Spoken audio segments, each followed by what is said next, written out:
هيوت محمدا فأجبت عنه وعند الله في ذاك الجزاء. هيوت مباركا برا رحيما أمين الله شيمته الوفاء. فإن أبي ووالده وعرضي لعرض محمد منكم وقاء. أتهجوه ولست له بكفء فشركما لخيركما الفداء. فإن منزلة النبي صلى الله عليه وسلم عند الله ثم عند المؤمنين منزلة عظيمة دلت عليها النصوص بطرق متنوعة وأساليب مختلفة. فمن ذلك أن الله اختاره في أحسن الأنساب وأنزل عليه الوحي في خير بلد، واختار له أفضل الملائكة لينزل عليه بخير كتاب مشتملا على خير شريعة، واختار له خير أمة وجعله الله رحمة للعالمين، وزكاه فوصفه بالرأفة والرحمة واللين والتواضع، وهداه الله إلى أحسن الأخلاق، ورفع له ذكره في الدنيا والآخرة،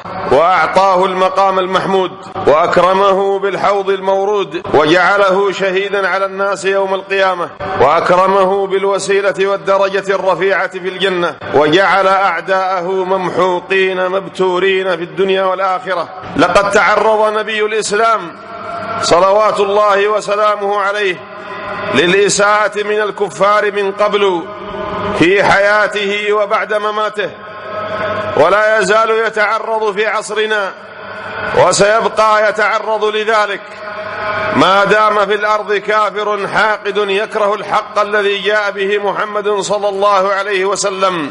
تطاولوا على مقام النبي الكريم صلوات الله وسلامه عليه، وجعلوا سوء أدبهم من حرية الرأي. بعضهم يسمع مثل هذه الإساءة للنبي الكريم صلوات الله وسلامه عليه فيخرج مظاهرة في الشارع فيحرق صورة من الصور أو يحرق علما من الأعلام.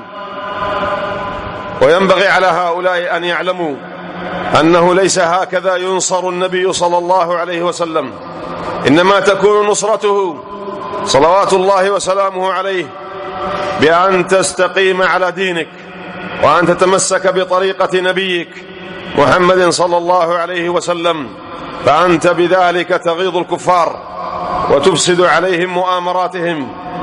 والشيء الذي لاحظناه أن بعضهم خرج يكتب عبارة إلا رسول الله صلوات الله وسلامه عليه، إلا رسول الله، وكأنه يتنازل عن غير النبي صلى الله عليه وسلم، فكأنه يقول سنتنازل عن أي شيء إلا محمد صلى الله عليه وسلم فلن نتنازل عنه.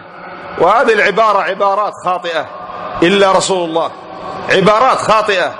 فمن الذي فوضك يا مسلم بالتنازل عن هذه الأشياء؟ فنحن نقول لا نتنازل عن شيء من الإسلام ولو كان يسيرا، فضلا عن التنازل عن نبي الإسلام صلوات الله وسلامه عليه. عسى أن يستفيد المسلمون من هذا.